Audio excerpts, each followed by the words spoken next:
Bugun, ya'ni 4-fevraldan 28-fevralga qadar aholini ro'yxatga olishning ikkinchi bosqichi boshlandi.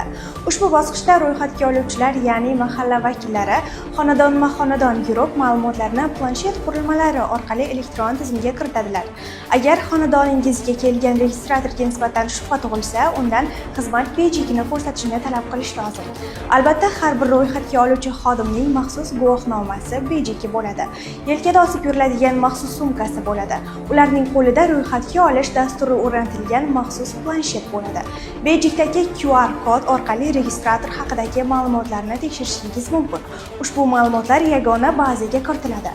Shuningdek, 1851 qisqa raqami orqali faoliyat yuritayotgan kol markaziga qo'ng'iroq qilib, registrator haqida qo'shimcha ma'lumot olish imkoniyati mavjud. Ayrim holatlarda birinchi bosqichda onlayn ro'yxatdan o'tib, sertifikat olgan fuqarolar xonadoniga ham registratorlar tashrif buyurishi mumkin. Bu odatda onlayn savolnomada ma'lumotlar xatolik yoki kamchiliklar bilan kiritilgani bilan bog'liq bo'ladi. Bu videoni yaqinlarga ulashib qo'ying va eng so'nggi ma'lumotlarga ega bo'lish uchun bizga obuna bo'lishni unutmang.